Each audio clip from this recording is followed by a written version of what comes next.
Γκевіном Ньюсомом. I have some questions for you from Odessa, from Ukraine. Nice. Do you believe the level of Western support of Ukraine can be sustained in the long term, and what factor will determine this? Well, I hope it gets increased. I hope we reinforce that support. Look, I appreciate the Trump administration's active engagement, their desire to get a deal, but at what cost? And so that's the challenge, is how we find that balance. That said, I appreciate the EU, appreciate your president, others getting closer and closer to at least understanding the parameters of a security agreement and the kind of parameters of support we need to end this war. But we've got to deal with the most difficult challenge, and that is Putin on the other side. But the United States support is a point of pride as an American citizen. California's support goes back over 30 years with the National Guard, where the state of California has been training many of the soldiers that are on the front lines today. And so as a state, not just as a representative from the United States, we have a particular desire to have your back and be back for the recovery phase as well. Yes.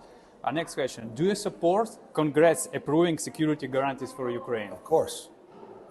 And I hate that it was politicized with this new administration. I hate that it was like pulling teeth, and we have to continue to have this kind of dialectic. I understood aspects of it as they were trying to appeal to a deal with Putin, but it's crystal clear, Yes. The limits of that strategy. I appreciate the sanctions approach, the tariff approach, to put more pressure on Russia. But look, bottom line is the United States was there in the beginning, and we need to finish the job. Okay. About California. California is a leader in technology and innovation. How can partnership between California and Ukraine help support Ukraine's recovery and modernization? Well, you talk about innovation and technology. Yes. Ukraine may be on the Yes. leading and cutting edge of that, through trial and error, iteration, desperation, not just inspiration. Look, that's exactly the partnership we just signed. That's the memorandum of understanding we just signed about that two-way exchange, and it's two-way now. I mean, it's not just the art of war, it's the art of healthcare, physical as well as mental health care. We were talking to representatives, and those are the kind of exchanges that California thrives with. And I'm proud. I represent the fourth largest economy in the world, California, the largest state in America. And so our state of mind has always been about reaching across the divide, historic relations with Ukraine, and on the opportunity to focus on the future, the bright future, where renewal, rebirth, and an entrepreneurial mindset.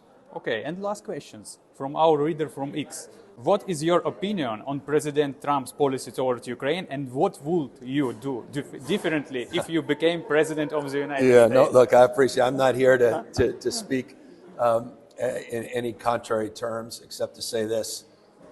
It's incredibly important to be consistent and stable and reliable.